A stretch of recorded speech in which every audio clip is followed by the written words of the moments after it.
আসসালামু আলাইকুম। Hello everyone, সবাই কেমন আছেন? আশা করি সবাই ভালো আছেন।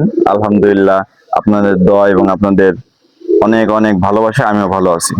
তো আজকে আপনাদের কাছে একটা প্রশ্ন নিয়ে আসছি।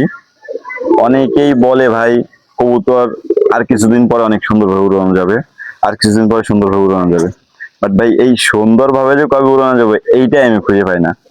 কারণ কি, দেখেন যখন শীত আসে কুয়াশায় পুরো আকাশটা ভরে যায়। তো তখন কবুতর উড়ানো যায় না। তখন যদি কারো কাছে জিজ্ঞেস করা হয় তখন সে বলে কি যে ভাই, কুয়াশার ভিতরে কবুতর উড়ায় না, কবুতর হারাই যাবে। ব্যাস, উড়ালাম না শীতে। গরমের সময় অতিরিক্ত হাই টেম্পারে গরমের কারণে কবুতর বেশিক্ষণ উড়তে চায় না, বাজে সমস্যা করে। তখন দেখা যাচ্ছে কবুতর উড়ানো যায় না গরমের কারণে। এর কিছুদিন পরে আসে আবার বৃষ্টি। তো বৃষ্টি হুটহাট করে কখন বৃষ্টি আসে, কখন মেঘলা হয়, আকাশের পরিস্থিতি কখন কি থাকে এটাও ধরা যায় না। তো ভাই, সিজন, বাংলাদেশ সিজন তো আমি দেখা চোখে তিনটা সিজন দেখি: গরম, শীত, বর্ষা। আর তো কোনো মৌসুমি আমি দেখি না।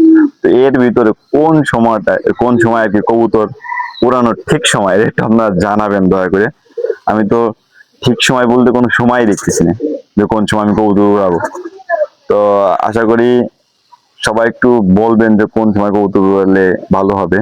কারণ কি, আমি যেহেতু কোনো সময় খুঁজে পাচ্ছি না যে এই সময় কবুতর উড়ালে ভালো হবে। তো আপনাদের কাছে যদি জানা থাকে, যদি বলতে পারেন, তো একটু বলে যাবেন। তো আল্লাহ হাফেজ, সবাই ভালো থাকবেন।